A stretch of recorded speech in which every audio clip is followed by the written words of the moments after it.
Эфирда яңалыклар вакыты, студияда Лейсан Галиева, исәнмесез. Бүгенге чыгарылышның төп темалары.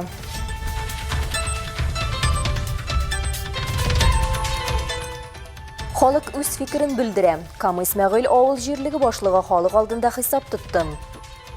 23 елда җыелган акчаны 24 елда без файдалана алмадык.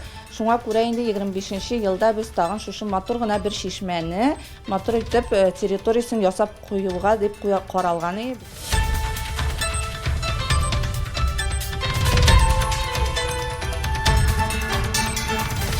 Эт көтүе очраса, кая мөрәҗәгать итәргә? Әлбәттә, Сукбай этләрне аулыйлар.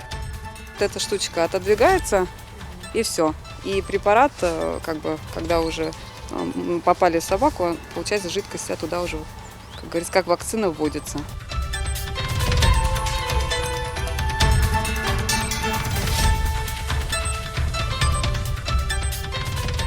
Гаиләләр ярыша. Азнакайда яше дә, ылысы да, чаңгы шууда ярышты. Чаңгы шуу бездә ничек дип әйтим, минем үзем дә мәктәп чорларыннан килә. 14 яшьтә мин лыжыга баскан идем.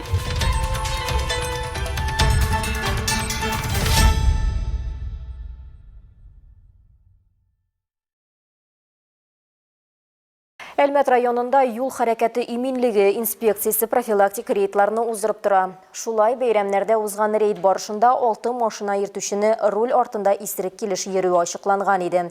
Узган җомгада тагын бер әлмәтле игътибар үзәгенә эләккән. Машина йөртүчене атыша куып барганнар.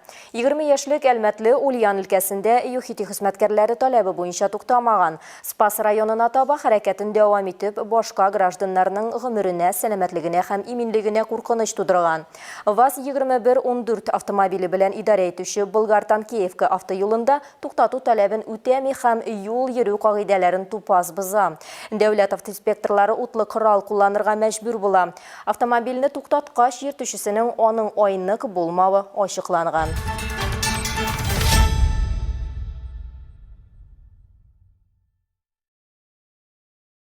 Кичә кичке сәгать 4-тә Әлмәт районында торак йорт янган, бер кеше зыян күргән. Янгын Миңлебай авылының Фатих Кәрим урамына чыга. 1966 елда төзелгән 64 квадрат метр мәйданлы шәхси йорт тулысынча юк ителгән. Янгынның беренче сәбәбе газ җиһазларын эксплуатацияләгәндә куркынычсызлык кагыйдәләрен бозу. Янгынны мөстәкыйль сүндерергә тырышкан 1980 елгы ир-атның тәне пешкән.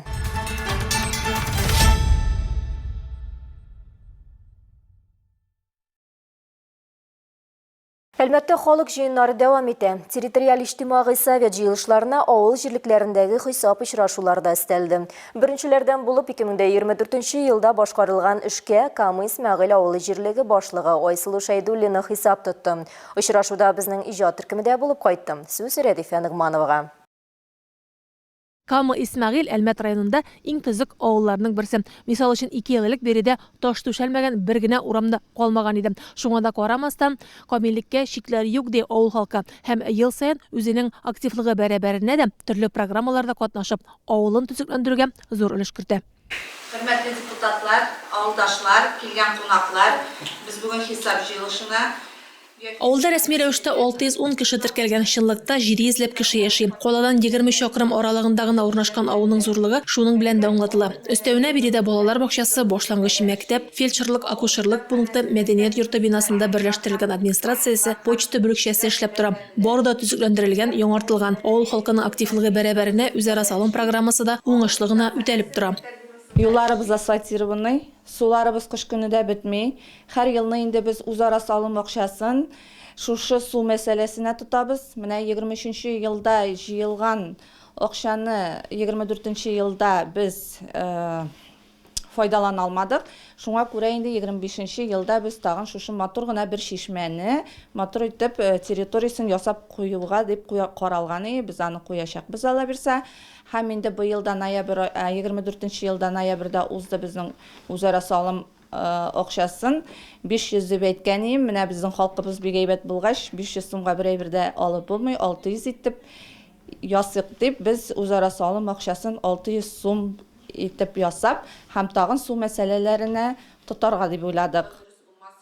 Хисап җыелышында чыгыш ясаган авыл башлыгы Айсылу Шайдуллин да буларның барысында бәйнә-бәйнә сөйләде. Докладтан күренгәнчә, соңгы 3 елда авыл җирлегендә йортлар саны кимемәгән. Яшәүчеләр арасында табигый кимү күзәтелә әлбәттә. Халык арасында 174 пенсионер, 312 кеше төрле урыннарда хезмәт итә, калганнары балалар һәм студентлар. Авыл җирлегендә мөгезле эретерлек саны 110, шуларның 58-е савым сыеры, кәҗә асраучылар да бар. Алар мал санын киметмәү максатыннан Татарстан хөкүмәте тарафыннан каралган субсидия ала. Шәхси хуҗалыкларда да кош-корт, куян асраучылар, умартачылык белән шөгыльләнүчеләр, яшелчә һәм җиләк-җимеш үстерүчеләр шактый. Авылдагы уңайлыкларны авыл халкы да лаеклы бәяли. Мисал өчен Роза ханым Сарманаева бирегә 3 ел элек Әлмәттән күченеп кайткан. Туган нигезендә үй тергезгәннәр. Авыл тормышы шәһәрнекеннән ким түгел, ә кешеләрнең үзенеке булуы тагы да якынайта, ди ул. В 6 утра у нас уже дороги бывают чистые. Вода у нас постоянная, вода у нас дома, конечно, мы ее провели. Но самое основное, наверное, то, что раз это моя все-таки родина, здесь жила моя мама, здесь жила моя бабушка, это люди. Отзывчивые, очень чуткие. Хисап өчен авыл халкы уңай бәяләп кабул итте. Киләсе елга башкарыласы планнар билгеләнде. Араларында беренче урында үзара салым акчаларын тулысынча җыю һәм үзләштерү, чишмәләрне төзекләндерүне дәвам итү, урам яктырткычларын алыштыру, яшелләндерү эшләре башкару. Җыелышта оператив хезмәтләр вәкилләре дә чыгыш ясады. Район ветераннар советы рәисе урынбасары Клара Минхаҗева да өлкән буын өчен башкарылган эшләр белән таныштырды. Рәдифә Нугманова, Александр Исаков, Яңалыклар вакыты, Луч, Әлмәт телекомпаниясе.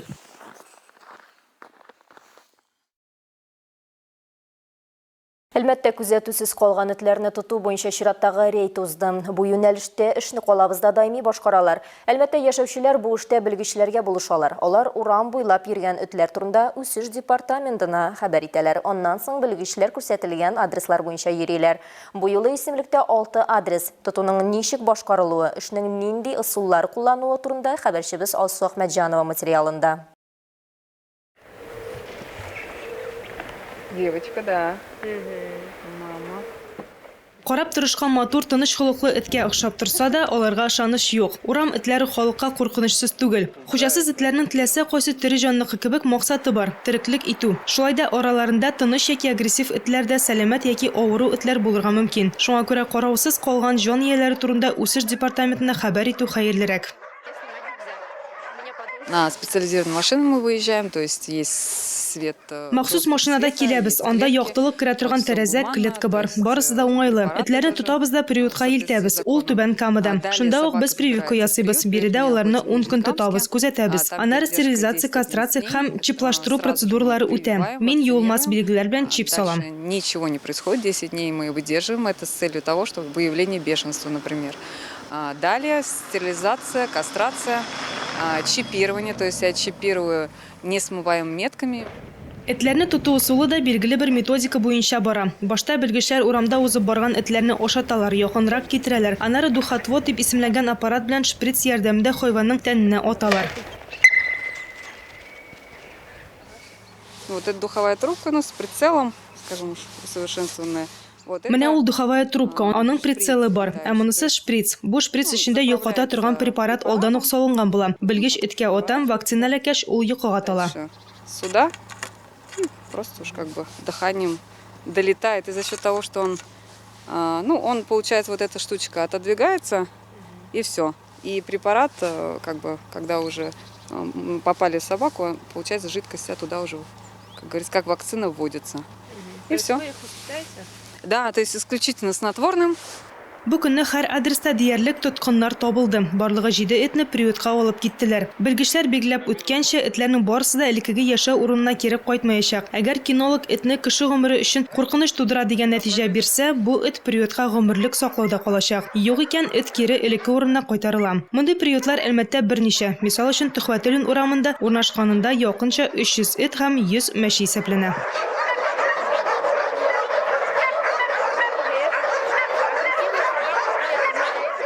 У нас, конечно, здесь нет такого, что это приют какой-то на городском обеспечении, мы сюда принимаем всех подряд. Естественно. Бу приют иганәчләр акчасына эшли. Шуңа күрә без монда яңа туган эт балаларын чүпректә туңып ятканнарын кабул итәбез. Ә приютта инде урын юк. Кызганычка каршы без барысын да кабул итә алмыйбыз. Ләкин авыр очракларда без әлбәттә мөмкин кадәр ярдәм итәргә тырышабыз. Потому что их некуда рассаживать, к сожалению. И малышей невозможно к взрослым собакам. То есть их приходится разделять. Территориально этого места нет. Вот. К сожалению, мы не можем всех подряд принимать. Но делаем исключение для каких-то вот таких вот, если это собаку сбили, то есть мы помогаем, конечно, по мере возможности.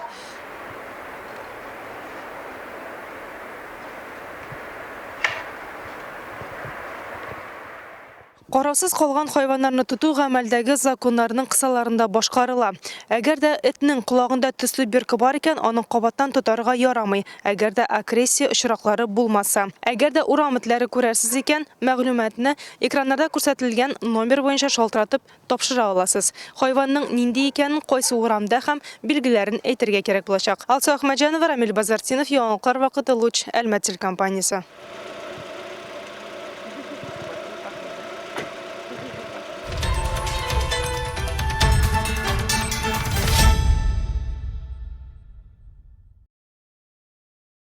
Ознакай чаңгы базасында гаилә командалары катнашында ярышлар узды. Әлеге чара илебез буенча игълан ителгән Ватанны саклаучылар елына багышланды. Анда барысы 10 гаилә катнашты. Бу хакта тулырак мәгълүмат Ознакайдагы махсус хәбәрчебез Эльмира Шәрифуллина сюжетында. Спортчыларны район советы аппараты җитәкчесе Айдар Халиуллин сәламләп, һәммәсенә дә уңышлар теләде. Я хотел бы поблагодарить наши семьи, родителей, поддержавших своих спортивных детей, наших ребят, которые участвуют сегодня в соревнованиях. Я надеюсь, что соревнования пройдут в дружественной обстановке. Ярышларның шарты буенча команда составында 18 яшькәчә булган малай яки кыз һәм аның әтисе яки әнисе, 60 яшькә кадәр булган бабасы яки әбисе катнаша алды. Кемдер ярышларда беренче тапкыр, ә кемдер узган елларда җиңү дә яулаган. Кайсылар бик әйбәт. Менә килдем кызны поддержать итәргә. Бу ярышта катнашам. Бу елга беренче мәртәбә. Шул уңышлар телим. Барысына да. Без инде Ясмина белән икебез катнашырга булдык. Былтыр да катнаштык, быел да катнашырга булдык. Былтыр инде без беренчелекне алган идек. Үзебезгә бик удивительно булды, конечно, икебез дә бергә әйбәт шуганга. Ну, чаңгы шуу бездә ничек дип әйтим, минем үзем дә мәктәп чорларыннан килә. 14 яшьтә мин лыжыга баскан идем.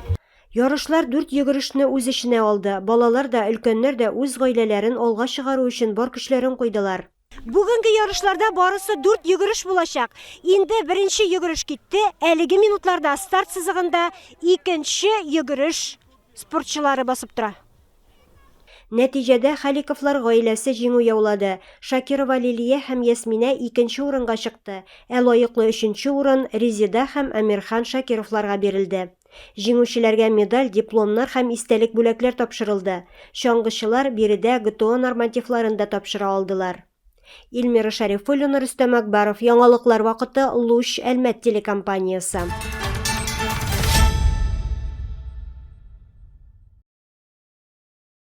Колабызда эш итүче психологик ярдәм үзәге хәйрия концерты үткәрде. Әлеге ярдәм хезмәтенең җитәкчесе Әлмәтле Александр Сбоев. Аның командасы өчен төп бурыч кешеләргә булышу.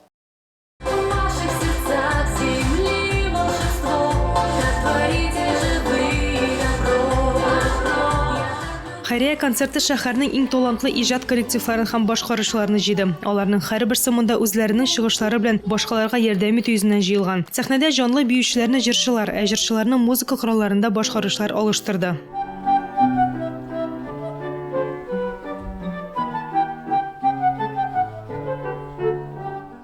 Очень хочется, чтобы дети... Ярдәмгә мохтаҗ балаларга акча тиз арада барып җитсен иде. Әлбәттә, бүген безгә килгән балалар хәзерге вакытта тормыштагы авыр хәлләренә бәйле рәвештә кәефе булмаган балалар. Күңел ачсын иде. Шуңа күрә без күңелле җырлар гына әзерләдек. Сейчас нет, в зависимости от ситуации жизненных. Тоже хочется поддержать. Поэтому мы подготовили только веселые песни. Я иду смеясь навстречу, ждет меня мой теплый вечер. Солнце освещает наш счастливый путь. Ангел ЖД социаль-психологик үзәгенең автор һәм нигез салучысы, шулай ук хәйрия концертының төп оештыручысы Александр Збоев. Үзәкнең төп эше бөтен Россия буенча кешеләргә психологик ярдәм күрсәтү. Җитәкче сүзләренчә, бүгенгә 6000-нан артык кеше түләүсез ярдәм алган. Ә менә хәйрия концертын үткәрү команданың беренче тәҗрибәсе. Александр Збоев төп оештыручы буларак бу көнне үзе кебек башка кешеләрнең тормыш ситуацияләренә битараф булмаган һәр көнне җыярга тырышкан. У нас в социальном центре Безнең Ангел ЖД үзәгендә берничә проект эшләнә. Бу психологик ярдәм, балаларга гуманитар ярдәм, картлар йортларына бару. Шулай ук миңа танышларым ярдәм сорап мөрәҗәгать иттеләр. Мин баш тарта алмадым. Сумманың 60% Даша Силкинаның реабилитацияләүгә тотылачак. А также меня попросили, и как оказалось, это девочка моего... Когда я был мастером бригады, в моей бригаде работал сварщик, и вот эта дочка, его дочка, кому нужна помощь в реабилитации. И я не смог отказать, и вот за это средства, где-то 60% средств пойдут на помощь в реабилитации дочки Даши Силкиной.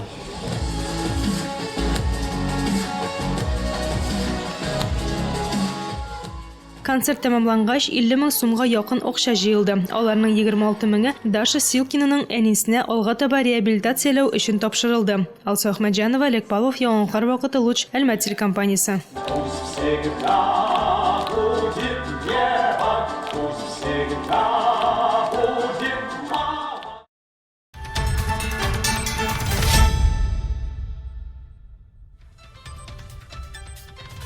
Бүгінгі яңалыклар шулар иде, киләсе тапшыруларда очрашканчыга кадәр.